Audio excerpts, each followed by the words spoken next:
Hello বন্ধুরা, welcome to my YouTube channel রাখির কিচেনে সবাইকে স্বাগত জানিয়ে আজকে দারুণ একটা রেসিপি শেয়ার করতে চলেছি। তো আজকের রেসিপি কি রেসিপির নাম দেওয়া যায়, এটা হচ্ছে জন্মাষ্টমীর স্পেশাল চাল ভাজা, মানে মশলা চাল ভাজা। তো এটা বানানোর জন্য আমি বেশ 3 থেকে 4টা মতো পেঁয়াজ নিয়েছি, কারি পাতা, শুকনো লঙ্কা, আর নিয়েছি একটা নারকেল কুচানো আর জিরে গুঁড়ো। আর এখানে একটা পাত্রে নিয়েছি ভাজা বাদাম, আর নিয়েছি ডাল চানাচুর, ঝুরি ভাজা, আর ছোলা আর গ্রিন মটর। আর এখানে আমি চাল ভাজা নিয়েছি।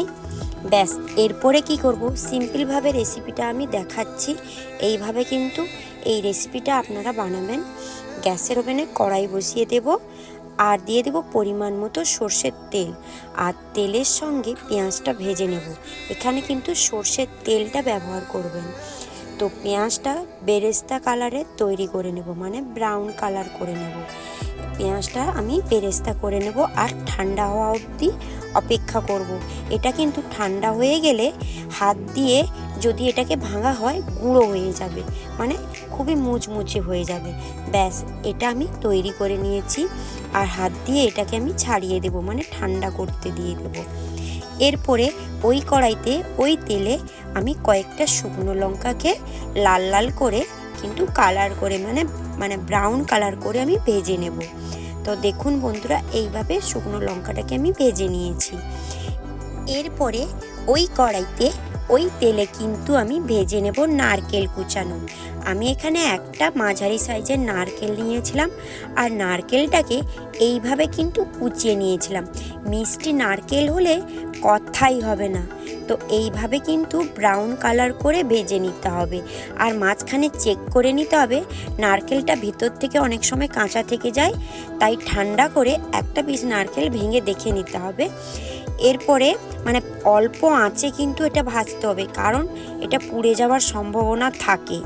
এরপরে ওই তেলে ভেজে নেব এরপরে কারি পাতাটাকেও মুচমুচে করে ভেজে নিতে হবে।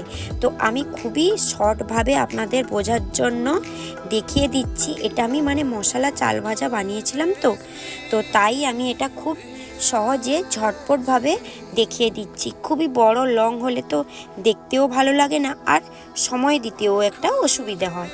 তো খুবই সহজে ঝটপটভাবে আমি দেখিয়ে দিচ্ছি। এরপরে আমি ওই পাত্রে নিয়ে নেব চাল ভাজাটা।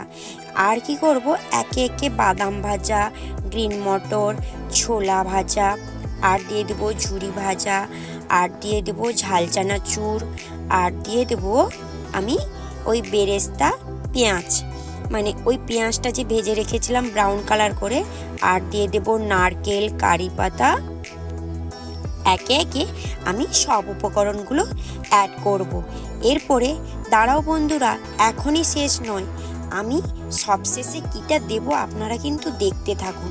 আর এটাই একটু কঠিন হয়, তো মানে খুবই সিম্পলভাবে রেসিপিটা যদিও মনে হয়, কিন্তু এটা বানানো খুবই কঠিন থাকে। তো আমি এগুলো খুব ভালো করে মাখিয়ে নেব। এরপরে আমি কি করব, ওই কড়াইতে অল্প একটু সর্ষের তেল ছিল, তাতে আমি দিয়ে দেব 1 কাপ মতো সুগার, মানে চিনি, আর তাতে দিয়ে দেব পরিমাণ মতো একটু জল। চিনিটা গলে যাবে। তো দেখুন চিনিটা গলে এইভাবে কালার চলে এসছে, আর হাত দিয়ে চেক করে নিতে হবে চিনিটা পারফেক্টভাবে গলে একটা শিরা তৈরি হয়েছে নাকি। আর ওখানে অ্যাড করব অল্প একটু কাশ্মীরি লঙ্কার গুঁড়ো, আর দিয়ে দেব 2 টেবিল চামচ মতো ভাজা জিরের গুঁড়ো। আর দেখুন এইভাবে কিন্তু পাক করে নেব। আর এটা খুবই গরম অবস্থায় দেব না, একটু ঠান্ডা হয়ে গেলে আমি দিয়ে দেব ওই মশলা চাল ভাজার সঙ্গে। আর সঙ্গে সঙ্গে এটাকে ভালো করে মাখিয়ে নিতে হবে। কেন বলুন তো, এক জায়গায় থাকলে ওটা মানে এক জায়গায় এটা জোট বেঁধে যেতে পারে, তাই এটা ঘন ঘন নেড়ে এই অবস্থায় মাখিয়ে নিতে হবে, মানে এই অল্প গরম অবস্থায়। এরপরে দিয়ে দেব ভাজা জিরের গুঁড়ো, আর একটু দিয়ে দেব চাট মশলার গুঁড়ো। ব্যাস, একদম পারফেক্টভাবে আমার তৈরি হয়ে যাবে মশলা চাল ভাজা। তো রেসিপিগুলো যদি ভালো লেগে থাকে বন্ধুরা, প্লিজ আমার চ্যানেলটিকে সাবস্ক্রাইব করে দেবে, আর অনেক অনেক শেয়ার করে দেবে, আর ছোট্ট একটা কিন্তু লাইক করে যেতে ভুলে যাবে না। আর অবশ্যই রেসিপিটা বানিয়ে আমাকে কিন্তু কমেন্টে জানাবে কেমন হয়েছে রেসিপিটা। আর আজকের মতো এই পর্যন্ত, কাল আবার কোনো রেসিপি নিয়ে আমি চলে আসব। ততক্ষণ আপনারা ভালো থাকুন, সুস্থ থাকুন। শুভ জন্মাষ্টমীতে আপনারা এইভাবে একটা রেসিপি বানিয়ে আমাকে কমেন্টে জানান।